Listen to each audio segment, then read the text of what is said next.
திருவண்ணாமலையில் சாமியார்கள் குற்ற சம்பவங்களில் ஈடுபடுவதை தடுக்கும் விதமாக காவல்துறை சார்பில் அடையாள அட்டை வழங்கும் நடைமுறை தொடங்கியுள்ளது. சமீப காலமாக திருவண்ணாமலை சுற்றுவட்டார பகுதிகளில் சாமியார்கள் குற்றச் செயல்களில் ஈடுபடுவதாக புகார் எழுந்தது.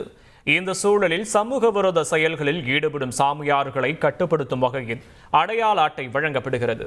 இதனை பெற 300க்கும் மேற்பட்ட சாமியார்கள் விண்ணப்பித்த நிலையில் விவரங்கள் சரிபார்க்கப்பட்டு புகைப்படத்துடன் அடையாள அட்டை வழங்கப்படுகிறது.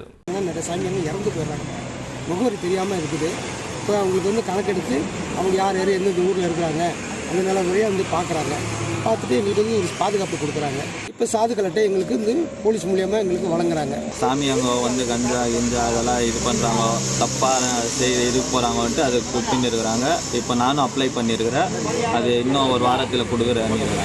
மதுரை மாவட்டத்தில் டங்ஸ்டன் எனும் கனிமம் எடுக்க ஒப்புதல் வழங்கிய மத்திய அரசை கண்டித்த முல்லை பெரியாறு பாசன விவசாயிகள் மதுரை மாவட்டத்தை பாதுகாக்கப்பட்ட வேளாண் மண்டலமாக அறிவிக்க வேண்டும் என சங்க கூட்டத்தில் தீர்மானம் நிறைவேற்றி உள்ளனர். மதுரை மாவட்டம் மேலூர் அருகே உள்ள அரிட்டாப்பட்டி கிராமத்தில் டங்ஸ்டன் எனும் கனிமம் எடுக்க வேதாந்தாவின் கிளை நிறுவனமான ஹிந்துஸ்தான் ஜிங்க் நிறுவனத்திற்கு மத்திய அரசு ஒப்புதல் வழங்கியுள்ளது. இதனை கண்டித்து தீர்மானம் நிறைவேற்றிய முல்லை பெரியாறு ஒரு பாசன விவசாயிகள் தமிழ்நாடு அரசு மதுரை மாவட்டத்தை பாதுகாக்கப்பட்ட வேளாண் மண்டலமாக அறிவிக்க வேண்டும் எனவும் கோரிக்கை விடுத்துள்ளனர்.